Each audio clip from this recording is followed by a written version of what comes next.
She ignored my private property sign, then learned a muddy lesson she'll never forget. She thought my ranch was her shortcut. Every morning, her shiny white SUV would push through my private gate like she owned the place. I warned her. I even posted signs. But HOA Karen didn't listen. So, I set a trap, one she'd never forget. And when the whole neighborhood saw what happened next, they realized messing with a quiet rancher might have been their biggest mistake yet. Before we begin, make sure to hit that like button, subscribe, and turn on the notification bell, because this story will make you think twice before crossing the wrong fence. I've lived on the same piece of land for over 30 years. A quiet 20-acre ranch on the outskirts of town. It's peaceful, filled with horses, oak trees, and the sound of wind through the grass. For years, no one ever bothered me. But that changed when the new subdivision moved in next door. Oak Ridge Estates, ruled by a woman everyone called Karen, the self-appointed HOA president. At first, I didn't mind having new neighbors, until I noticed something strange. Tire tracks cutting across my ranch road. They weren't from me or my workers. One morning, I set up a camera by the gate, and what I saw made my jaw drop.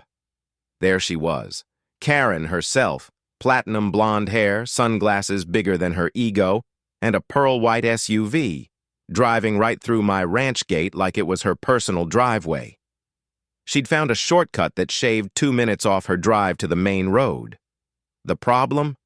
That shortcut went right through my private property. I tried being polite at first. I replaced the broken latch on my gate and hung a bright red, "Private property, no trespassing" sign.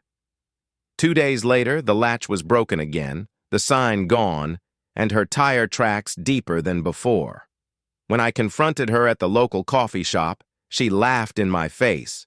"Don't be ridiculous," she said. "Everyone uses that road." "It's practically public," I reminded her that I built that road myself, years before her subdivision even existed. She smirked and walked away, saying, "Well, maybe if you joined the HOA, we could discuss it." That was the moment I knew. This wasn't going to end with a simple talk. Over the next few weeks, the problem only got worse. Karen told her friends that my ranch road was open access.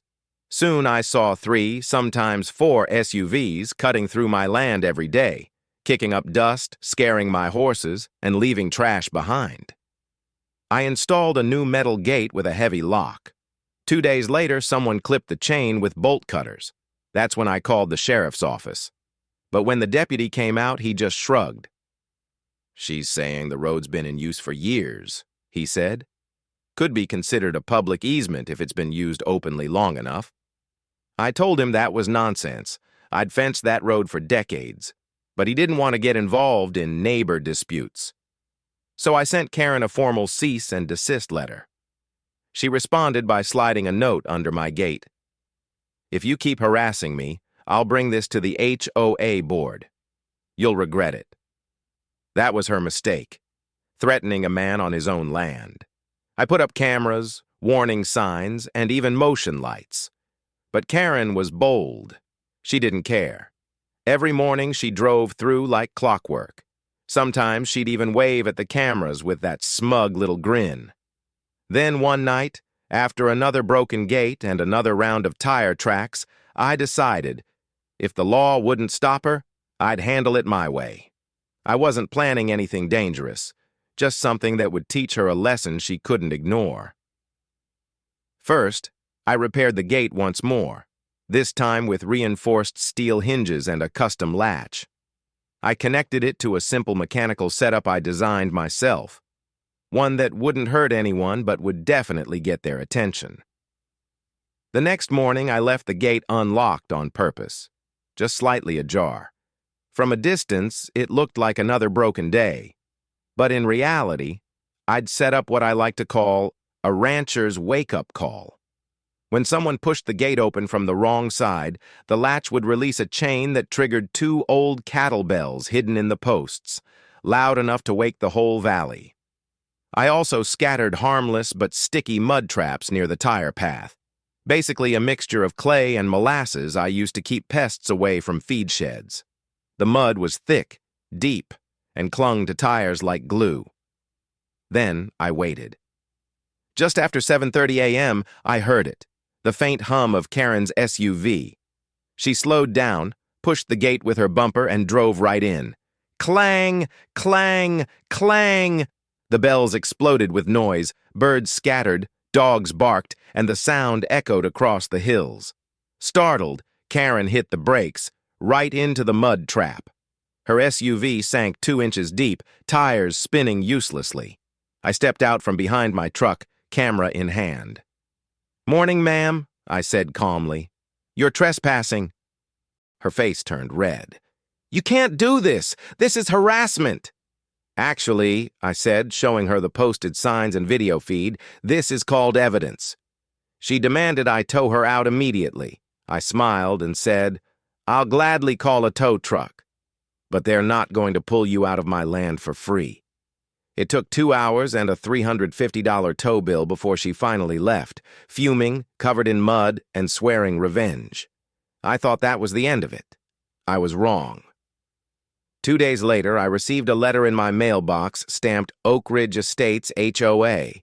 Inside was a fine notice, $1,200 for damaging community property. I laughed out loud. They were claiming my private road was part of their community property. But that wasn't all. A few days later, 2 HOA board members came to my ranch, claiming I'd violated subdivision access laws. One even threatened to sue me if I didn't restore access to the community. That's when I showed them the documents, original county plat maps, deed history, and survey records proving that the entire road lay entirely on my land, 400 feet outside their neighborhood boundary.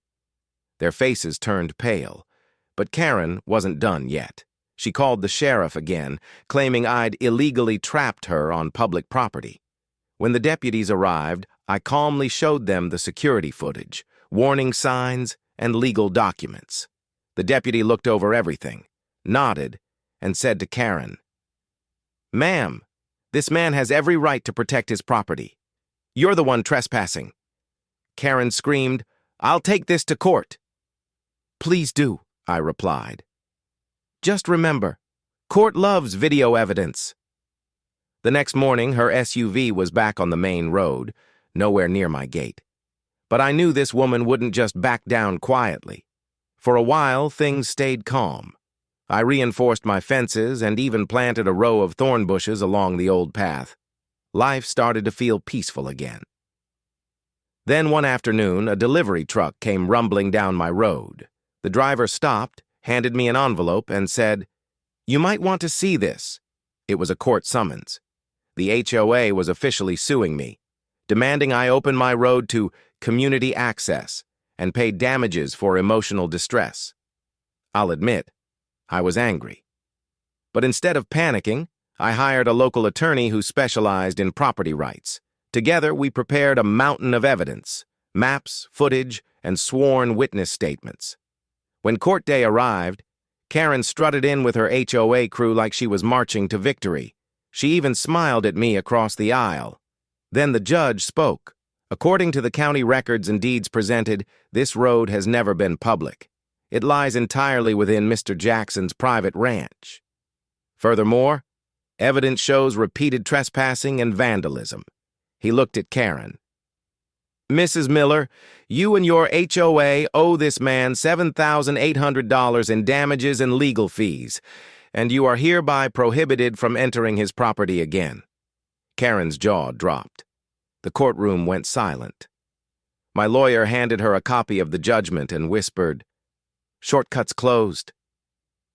When I drove home that day, I passed the old gate, the one she used to barrel through like a queen. It was quiet, clean, and locked tight. Weeks later, I heard from a neighbor that the HOA was forced to raise fees to pay the settlement. Homeowners were furious, and Karen eventually stepped down as president. Now every morning I drink my coffee by the window and smile. My gate stands tall, my road untouched, and peace restored. Some folks think revenge means doing something cruel, But sometimes, the best revenge is letting karma drive straight into the mud and watching it learn the hard way who's really in charge. Respect other people's boundaries, especially when those boundaries have a lock, a sign, and a man with a camera who's tired of being messed with.